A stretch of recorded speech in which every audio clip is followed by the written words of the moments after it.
Hello, मेरा नाम है गौरव और आज हम लोग क्लास 10th के चैप्टर कोऑर्डिनेट ज्योमेट्री को समझते हैं कि क्या होता है। कोऑर्डिनेट ज्योमेट्री शुरू करने से पहले ना एक सबसे इम्पोर्टेंट जो चीज़ है वो है पॉइंट समझना, है ना? पॉइंट क्या होता है? पॉइंट का अगर मैं बोल रहा हूँ तो उससे क्या आइडिया लगता है? Point is basically a location.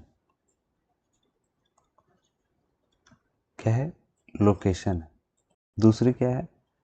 Non measurable, major नहीं किया जा सकता वो चीज़ है ना? कैसे? जैसे एक कोऑर्डिनेट एक्सिस में बनाता हूँ कि किसी भी पॉइंट को मुझे लोकेट करना है ना, किसी भी चीज़ के बारे में जानना है। ये पॉइंट यहाँ पे ड्रॉ किया, तो इस पॉइंट से आप क्या जानते हो? इस पॉइंट का नाम अगर मैं ए दे रहा हूँ तो इस पॉइंट से क्या समझ में आता है? इस पॉइंट से ये समझ में आता है कि इस जगह की लोकेशन जो है, ए जगह की लोकेशन वो क्या है? यहाँ पे है। कहाँ पे? जहाँ पे ये ड्रॉ किया हुआ है, इस जगह पे।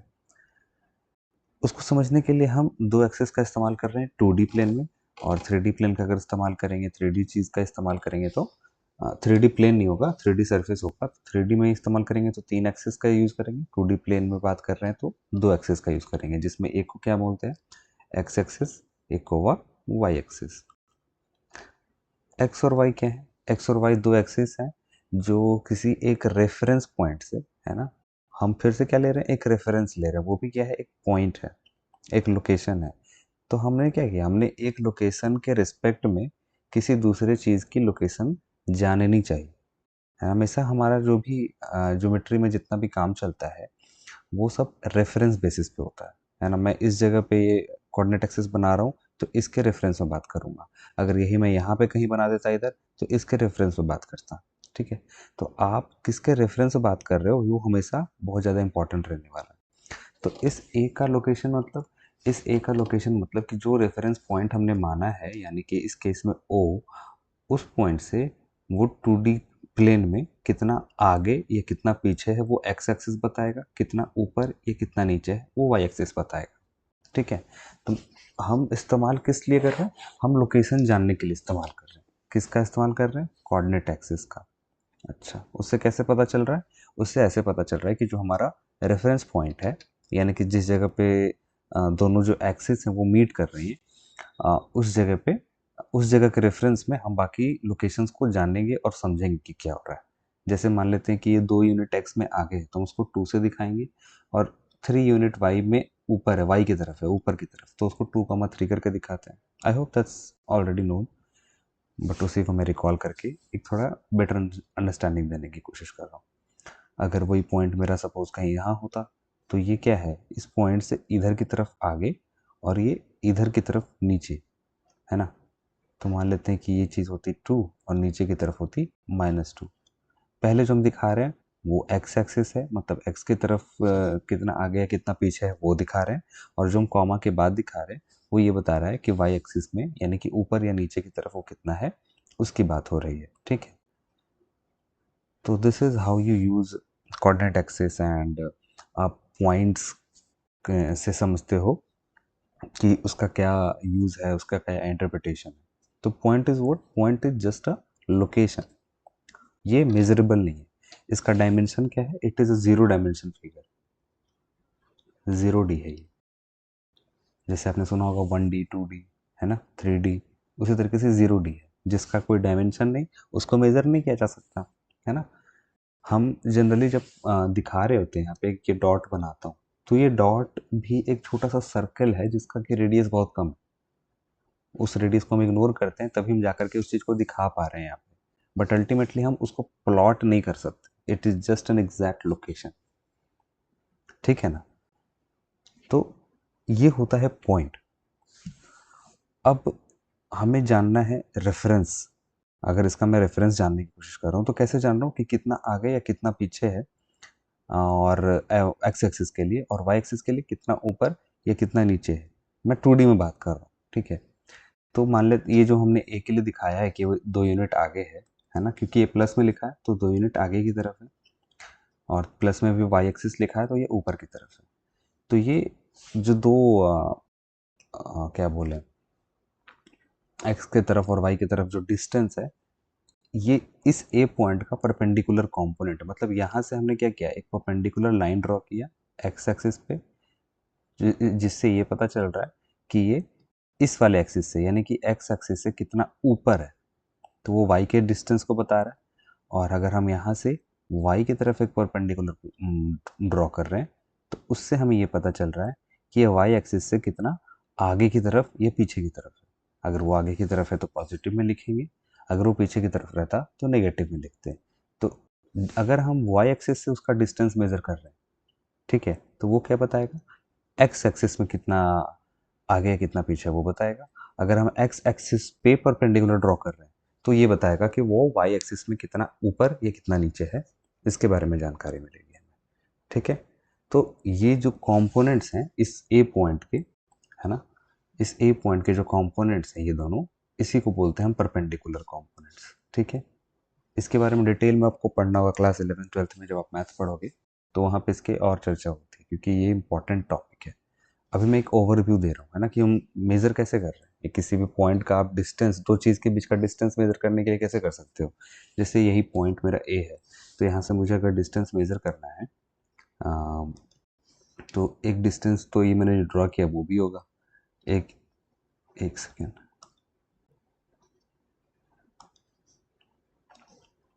एक डिस्टेंस मान लेते हैं, यहाँ से ऐसे ड्रॉ कर देते, ये भी तो डिस्टेंस ही है ना, ए का और एक्स एक्सिस का।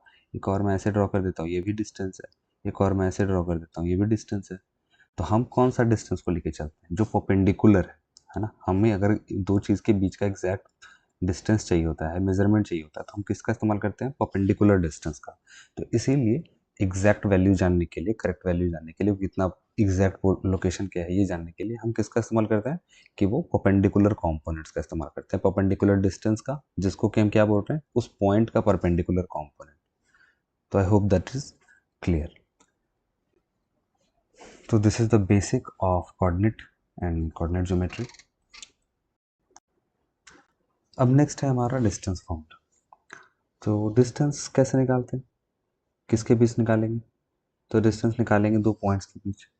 तो मैं दो पॉइंट्स मान लेता हूँ, हमारे ए और एक दूसरा पॉइंट बी, दोनों के अपने अपने कोऑर्डिनेट्स होंगे। मैं इसका नाम दे देता हूँ x1 कॉमा y1, और इसका नाम दे देते हैं x2 comma y2, coordinate axis बना देता हूँ। ठीक है, इनके जो कोऑर्डिनेट एक्सिस या जो वैल्यूज दे रखी है x1 y1, उसका मतलब क्या होगा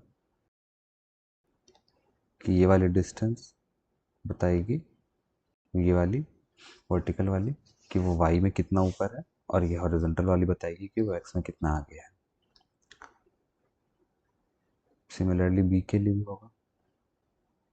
ठीक है, हमें क्या चाहिए, हमें चाहिए ए बी का डिस्टेंस, क्योंकि दो पॉइंट्स हमारे कौन कौन से थे, ए और बी।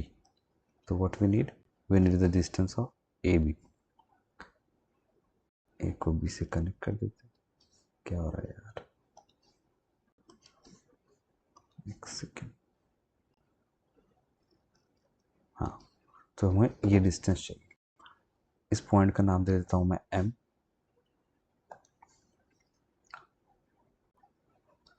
इसका नाम दे देते हैं पी क्यू आर और एस। ठीक है, और ये तो हमारा ओरिजिन है, रेफरेंस पॉइंट, तो इसको ओ से रिप्रेजेंट कर देते हैं। अब हमें ए बी चाहिए। ठीक है, तो उसके लिए हम क्या करेंगे, उसके लिए हमें देखते हैं कि जो ट्राइंगल ए एम बी बन रहा है, क्या उसकी कोई खास बता रही। तो हमने ये ए पी जो ड्रॉ किया है, ये परपेंडिकुलर कंपोनेंट होता है, हमने जस्ट अभी पढ़ा। उसी तरीके से जो हमारा बी क्यू कंपोनेंट है वो भी परपेंडिकुलर है, बी आर भी परपेंडिकुलर होगा, उसी तरीके से ए एस भी परपेंडिकुलर होगा। ये सारे परपेंडिकुलर है, ये तो 90 डिग्री पे होता ही है। अब ये 90 है ओ के पास, पी के पास 90 है, तो इसका मतलब ये वाली लाइन और ये वाली लाइन दोनों परपेंडिकुलर हो गई। सिमिलरली ये वाली ओ एस और बी क्यू पर पैरेलल हो गई, ए एस और बी आर पर पैरेलल हो गई। ये सारी मतलब जो जितने भी हॉरिजॉन्टल लाइन यहाँ पे ड्रॉ की गई हैं वो सारे परपेंडिकुलर पैरेलल हैं आपस में, और जितने हॉरिजॉन्टल हैं वो भी आपस में पैरेलल हैं। अगर ऐसा हो तो उससे क्या पता चलेगा, उससे ये पता चलेगा कि एंगल एम के पास जो एंगल बन रहा है, यानी कि एम पॉइंट के पास जो एंगल बन रहा है वो भी कैसा है, वो भी परपेंडिकुलर है। अगर वो परपेंडिकुलर है तो इससे हम ये निकाल सकते हैं कि जो ट्राइंगल ए एम बी बन रहा है हमारा, ए एम बी, ये कैसा ट्राइंगल है, right angle triangle, right angle triangle. अगर राइट एंगल ट्राइंगल है तो हमारा सीधा पाइथागोरस थ्योरम लग जाएगा, क्या कि A B square is equal to A M square plus B M square. A M क्या होगा, A M will be the distance between the point A and M. अच्छा, अब यहाँ पे देख लेते हैं x1 का मतलब क्या हुआ, x1 का मतलब हुआ इस a पॉइंट का x की तरफ डिस्टेंस ओरिजिन से, मतलब OP,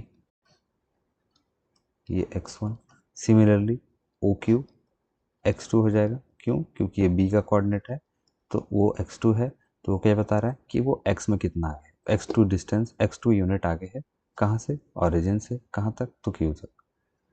सिमिलरली जो OS है वो हमारा y1 है, और जो RO है या OR है वो हमारा y2 है। ठीक है, तो हमें क्या चाहिए, AM चाहिए। AM का लेंथ और RS का लेंथ ये इक्वल होगा, जो AM है यानी कि ये वाली लेंथ और ये वाली लेंथ ये इक्वल होगी। ठीक है, तो RS की लेंथ को हम क्या लिख सकते हैं, RS की लेंथ को लिख सकते हैं पूरा बड़ा वाला लेंथ यानी कि OS माइनस OR। OS कितना y1, OR कितना y2, तो इसको सिंपली क्या लिख सकते हैं, y1 माइनस y2 का whole square, plus similarly BM के लिए देख लो, BM कौन सा डिस्टेंस, BM ये वाला, ये किसके इक्वल होगा, PQ के इक्वल होगा। PQ को और PQ को क्या लिख सकते हैं, OQ minus OP, OQ minus OP, OQ कितना x2, OP कितना x1। ये हमें क्या चाहिए था, हमें AB चाहिए, तो AB का स्क्वायर अगर इसके बराबर है तो AB किसके बराबर होगा, इसके स्क्वायर रूट के बराबर होगा।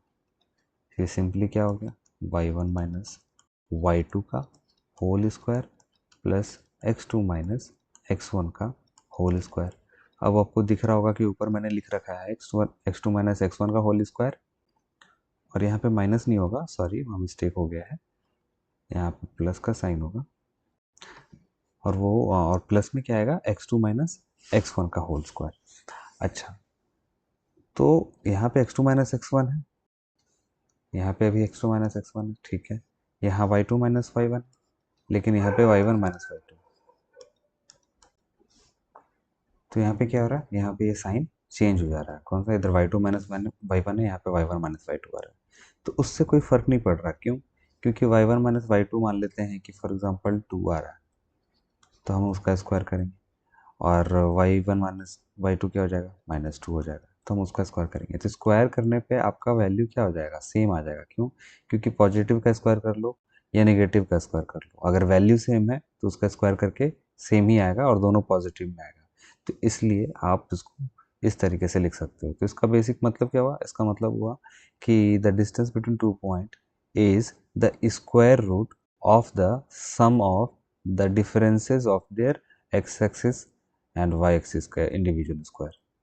ठीक है, किसका स्क्वायर रूट लेना है, तो जो जो दोनों पॉइंट्स हैं, दोनों पॉइंट्स के एक्स कोऑर्डिनेट का डिफरेंस का स्क्वायर का और वाई कोऑर्डिनेट के डिफरेंस के स्क्वायर का सम का स्क्वायर रूट करना है, तो that will give you the distance between the two points. तो I hope this is clear. तो ये है डिस्टेंस फॉर्मूला।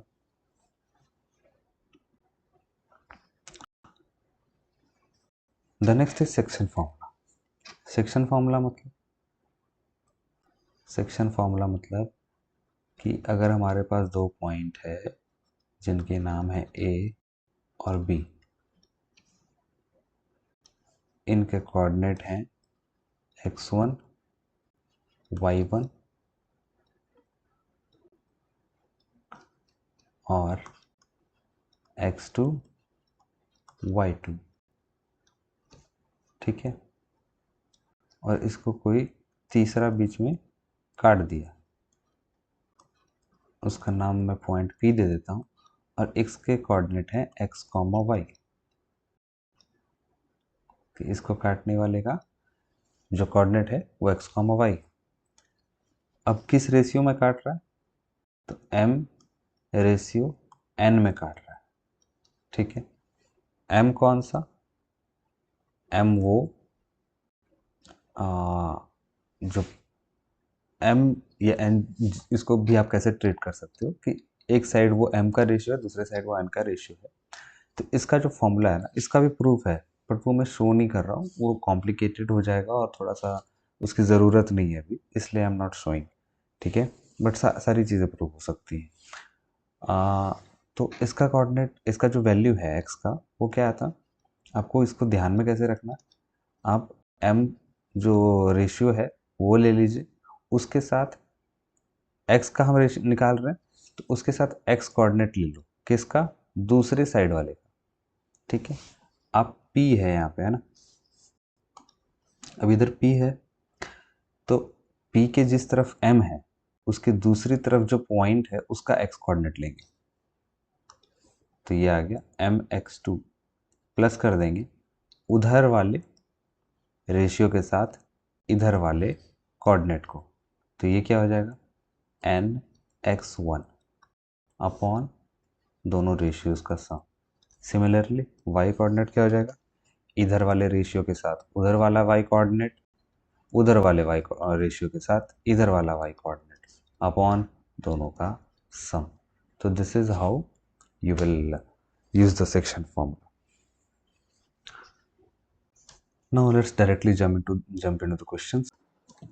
तुम्हारा पहला क्वेश्चन है कि find the ratio in which the line segment joining the point A with the coordinate 1, -5 and point B with the coordinate -4, 5 is divided by the x axis। मतलब x axis किसको काट रहा है, x axis काट रहा है इन दो point के पॉइंट को ज्वाइन करने वाली लाइन को। जैसे कि मेरा पॉइंट A हो गया यहाँ पे, ठीक है, और मेरा B पॉइंट हो गया इधर का, ठीक है, और वो मान लो कि x के द्वारा, x एक्सिस के द्वारा यहाँ कहीं काटा गया, मैं उस पॉइंट का नाम दे देता हूँ P। ठीक है, तो ए बी को x एक्सिस ने जिस जगह पे काटा उस जगह का नाम मैं P दे रहा हूँ। हमें क्या करना है, हमें इस पॉइंट के कोऑर्डिनेट्स निकालने हैं, तो मैं मान लेता हूँ कि इस पॉइंट के कोऑर्डिनेट है x, y। ठीक है, अब ये अगर काट रहा है तो इसका मतलब कि किसी न किसी रेशियो में काट रहा होगा, तो मान लेते हैं कि वो रेशियो क्या है, m/n। क्या है, m/n। कोई प्रॉब्लम, चलो इसको थोड़ा सा कोऑर्डिनेट में बना के देखते हैं कि मेरे पास ये एक कोऑर्डिनेट एक्सिस है। ठीक है, तो मेरे पास एक ऐसी लाइन है ना, अब इस लाइन को y एक्सिस ने भी काटा, इसी लाइन को x एक्सिस ने काटा। हमारा काम इस चीज़ से है जहाँ पे x एक्सिस ने काटा है। ठीक है, क्यों, क्योंकि क्वेश्चन में सिर्फ उसी बात का जिक्र किया गया है, वो y एक्सिस काट रहा है नहीं काट रहा, कहाँ काट रहा है, उससे हमें कोई मतलब नहीं। ठीक है, तो हम क्या करने वाले, एक्स एक्सिस जहाँ पे उस लाइन को काट रही है उसके बेसिस पे कुछ डिड्यूस करेंगे, कुछ निकालने की कोशिश करेंगे कि हाँ वहाँ से कुछ हेल्प मिल पाती है कि नहीं।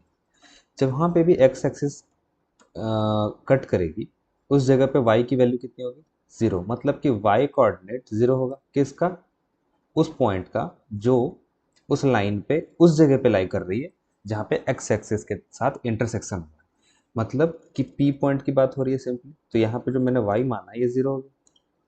ठीक है, a का कोऑर्डिनेट हमें पता है कितना, 1, -5। b का कोऑर्डिनेट हमें पता है -4, 5। ठीक है, यूजिंग द सेक्शन फार्मूला हम क्या बोल सकते हैं, यूजिंग द सेक्शन फार्मूला ये बोल सकते हैं कि जो x की वैल्यू होगी वो होगी mx2 plus nx1 upon m+n। ठीक है, and similarly y will be equal to mx2, sorry y coordinate की बात कर रहे हैं तो y लेंगे, it will be m times of y2 plus n times of y1 upon m+n। ठीक है, और हमें को पता चल गया कि x एक्सिस के साथ इंटरसेक्शन है तो y की वैल्यू 0 होगी, है ना, ये वाली वैल्यू 0 होगी, इसलिए इसको सिंपली वैल्यू सब्स्टिट्यूट कर लेते हैं। क्या हो जाएगा वो, 0 इज इक्वल टू m की जगह m रख दीजिए। y2 कितना हो जाएगा, y2 कौन सा होगा, p के जिस तरफ m वाला रेशियो है उसके दूसरी तरफ जो पॉइंट है उसका y कोऑर्डिनेट, यानी कि 5 आ जाएगा इसके साथ, प्लस n, और y1 कौन सा हो जाएगा, जिस तरफ n है उसके दूसरी तरफ जो पॉइंट है उसका y कोऑर्डिनेट, यानी कि -5 upon m plus n। Cross multiply करेंगे तो ये चीज़ 0 हो जाएगी, तो हमें क्या मिलेगा, 0 is equal to 5m minus 5n। Simplify करेंगे तो क्या आएगा, 5m is equal to 5n। Cross multiply कर देंगे तो क्या होगा, m upon n is equal to 1। तो हमारा रेशियो क्या आ गया, 1 आ गया, 1 अपॉन 1 बेसिकली।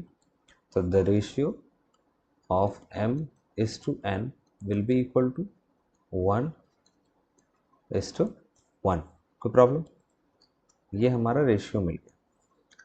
इस रेशियो के मिलने से क्या होगा, इस रेशियो के मिलने से ये हम निकाल पाएंगे कि जो x कोऑर्डिनेट है वो कितना आ रहा है। ठीक है, अब देखो इस क्वेश्चन को मैंने बनाया तो उसमें क्या सोचा, कैसे सोचा, इनिशिएट कैसे किया और प्रोसीड कैसे किया, ये इंपॉर्टेंट है कि इनिशिएट कैसे किया। मेरे को क्वेश्चन में क्या दे रखा है कि हमें रेशियो निकालना है किस चीज़ का, जहाँ पे ए और बी दो पॉइंट है जिसको ज्वाइन करने वाली लाइन वो एक्स एक्सिस के द्वारा काटी गई है। ठीक है, तो एक्स एक्सिस के द्वारा काटी गई है मतलब कि जिस जगह पे वो कट रहा होगा उस जगह पे वो पॉइंट वाई कोऑर्डिनेट की वैल्यू 0 लेके आएगा। क्यों, क्योंकि एक्स एक्सिस के साथ कट रहा है, तो एक्स एक्सिस के साथ कट रहा है मतलब वो पॉइंट उस लाइन पे भी है और एक्स एक्सिस पे भी है। इसका इसका मतलब क्या हुआ, इसका मतलब ये हुआ कि एक्स एक्सिस पे लाइन है तो वाई कोऑर्डिनेट 0 होगा। ठीक है, ये चीज़ हमें मिल गई। अब क्योंकि लाइन कट रही है तो हमें यहाँ पे सिंपल सा चीज़ क्या समझ में आ रही है कि अगर वो कट रही है तो इसका मतलब किसी न किसी रेशियो में कट रही होगी, है ना, इधर वाला पोर्शन कुछ होगा उधर वाला पोर्शन कुछ होगा। तो हम इससे ये आइडिया लगा पा रहे हैं कि यहाँ पे हमें सेक्शन फॉर्मूला यूज़ करना है। क्या यूज़ करना है, सेक्शन फॉर्मूला। तो सेक्शन फॉर्मूला का इस्तेमाल किया हमने, मान लिया कि इधर का रेशियो m है उधर का रेशियो n है, m:1 में उस पॉइंट को काटा गया है, उस लाइन को उस पॉइंट पे काटा गया है, और उसी के बेसिस पे हमने फिर आगे की प्रोसीडिंग्स कर ली, है ना। जो दे रखा था उसी का इस्तेमाल किया ताकि m रेशियो n मिल जाए, वो मिल गया। अब सिंपली हम क्या करेंगे, अब सिंपली हम निकाल लेंगे कि x की वैल्यू कितनी आएगी, है ना। कैसे, तो देख लेते हैं।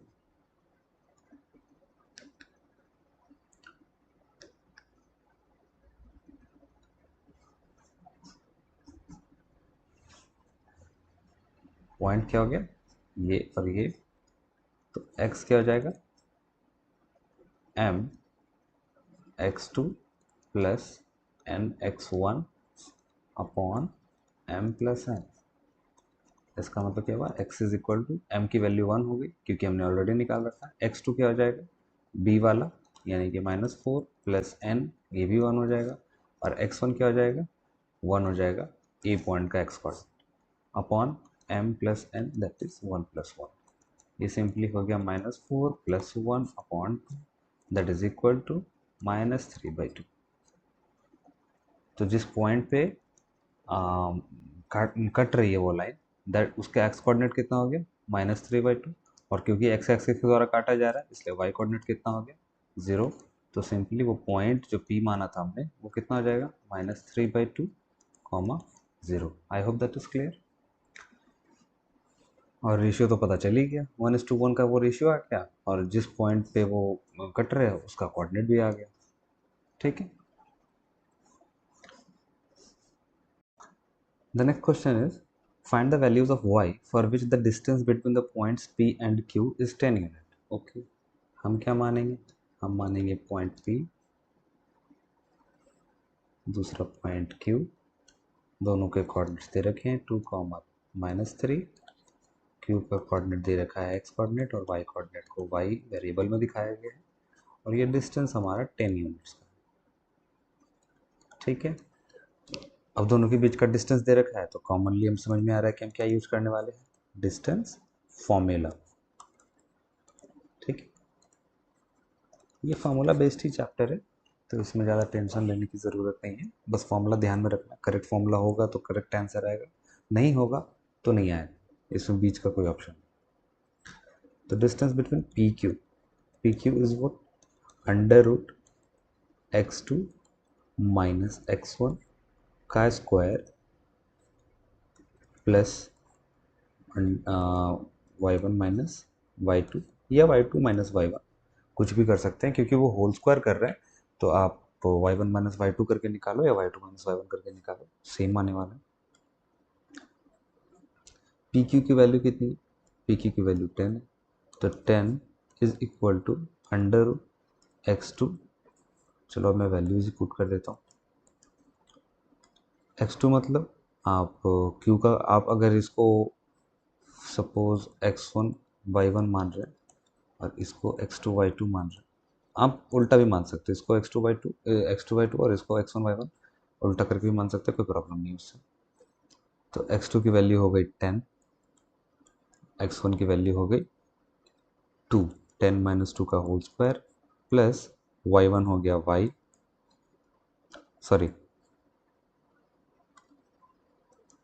y1 हो गया आपका -3 माइनस y का होल स्क्वायर और इस पूरे का अंडर रूट। ठीक है, इस रूट को हटाने के लिए हम क्या करेंगे, स्क्वायरिंग करेंगे दोनों साइड। तो स्क्वायरिंग लिख देता हूँ, उससे क्या होगा, 10 का square is equal to 8, 10 minus 2 that will be 8 का स्क्वायर प्लस -3 माइनस y का होल स्क्वायर। 10 का स्क्वायर विल बी 100, उस 8 स्क्वायर को हम इधर लेके आ जाते हैं तो that will be -64। This is equal to, अब उसको आप सॉल्व कर लो, निकाल लो, तो मैं ये हो जाएगा आपका माइनस कॉमन ले लेते हैं,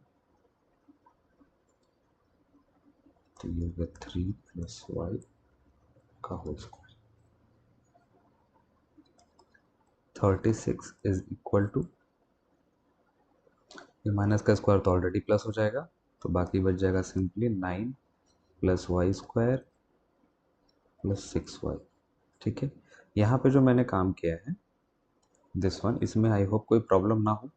मैंने क्या किया, -3 माइनस वाई था, तो मैंने इनमें से ही, है ना, वो उसका भी स्क्वायर हो रहा था, इसलिए मैंने स्क्वायर के बाहर नहीं निकाला उसको, मैंने बस यहाँ से कॉमन ले लिया माइनस को, और फिर यहाँ पे 3 हो जाएगा प्लस का, यहाँ पे y हो जाएगा प्लस का, तो 3 plus minus of 3 plus y और उस पूरे का स्क्वायर, बस इतना ही काम किया है ताकि उससे कन्फ्यूज़न ना हो, कोई कैलकुलेशन एरर ना हो। ठीक है, इसको आप सिंप्लीफाई कर लो, एक ही साइड ले आओ सारा कुछ, तो y square plus 6y minus 27 is equal to 0।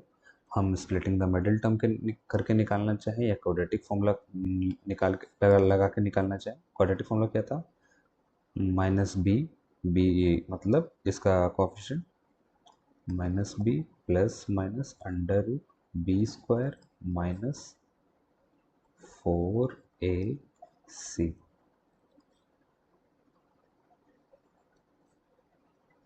Upon 2a। ठीक है, सिंपली कितना हो जाएगा, ये हो जाएगा -6 प्लस माइनस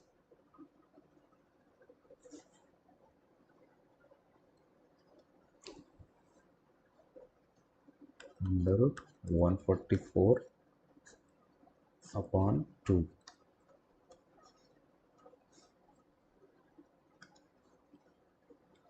तो y will be -6 plus -12 upon 2।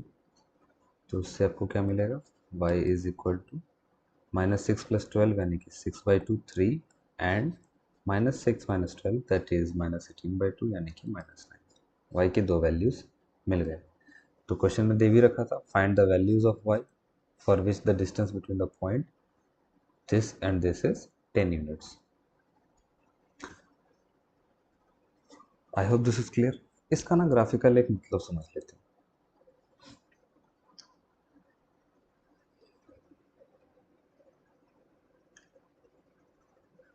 मेरे पास ये एक कोऑर्डिनेट एक्सिस होगा, 2, -3 मतलब 2 इधर 3 -3 कहीं इधर कहीं आएगा।